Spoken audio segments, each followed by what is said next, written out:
আমার খুব পছন্দের একটা পিঠা তালের বড়া। তালের বড়া খেতে অনেক মজা লাগে আর আমার তালের বড়া অনেক সফট আর ইয়াম্মি হয়। তো চলুন আপনাদের সাথে রেসিপিটা শেয়ার করি। এর জন্য আমি প্রথমেই এখানে 1 কাপ ময়দা নিয়েছি, চাইলে আটাও নিতে পারেন।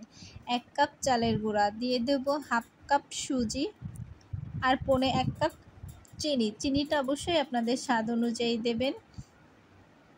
দিয়ে দেবো হাফ চা চামচ বেকিং পাউডার, হাফ চা চামচ কালো জিরা। বেকিং পাউডারের জায়গায় আপনারা বেকিং সোডাও ব্যবহার করতে পারেন। এবার শুকনো উপকরণগুলো ভালো করে একটু নাড়াচাড়া দিয়ে মিশিয়ে নেব। দিয়ে দেব নারিকেল কুড়ানো 1/4 কাপ।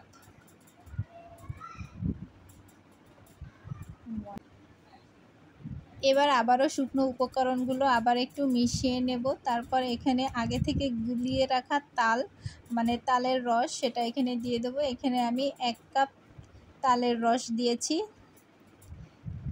এবার ভালো করে সবগুলো উপকরণ একসাথে মিশিয়ে নেব। চাইলে এই কাজটা আপনারা হাত দিয়েও করতে পারেন। তো 1 কাপে আমার হয়নি, যার জন্য আমি পরবর্তীতে আরও হাফ কাপ দিয়েছি। এটা করতে করতে বুঝতে হবে। আর এরকম হবে, মানে একেবারে তরল হবে না, আবার খুব বেশি আঠালোও হবে না। এই যে দেখে একটু বুঝে নিতে হবে, এরকম হতে হবে। তো এবার আমার মাখানো হয়ে গেছে। এবার আমি এটাকে 15 থেকে 20 মিনিটের জন্য রেস্টে রাখবো, এতে করে সুজিটা সুন্দর ফুলে উঠবে। তা ফিরে আসলাম 20 মিনিট পর। এবার আমি পাত্রে পরিমাণ মতো তেল দেব। তেলটা গরম হয়ে গেলে পছন্দ মতো শেপে এখানে বড়াগুলো ছাড়বো। চাইলে আপনারা ইচ্ছে ছোট কিংবা বড় করতে পারেন।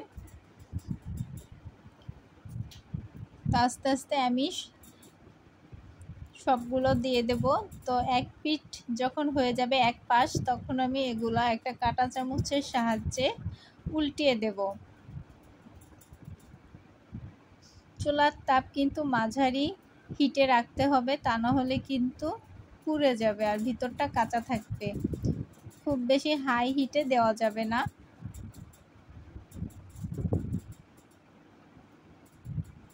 সুন্দর একটা কালার আসা পর্যন্ত অপেক্ষা করব। খুব বেশি ভাজলে কিন্তু পিঠা শক্ত হয়ে যাবে। আর পিঠার ডোটা কিন্তু অবশ্যই একটু নরম থাকতে হবে, তাহলেই কিন্তু পিঠাগুলো সফট হবে। তো আমার পিঠাগুলো হয়ে গেছে। এবার আমি সব পিঠাগুলো তুলে নিচ্ছি, তেল ঝরিয়ে নেব। গুলোকে তুলে নেব, তারপর তেলগুলো ভালো করে ঝরিয়ে তুলে নেব সবগুলা। আর এবার একটা পিঠা ভেঙে দেখাচ্ছি, দেখুন কতটা ইয়াম্মি হয়েছে।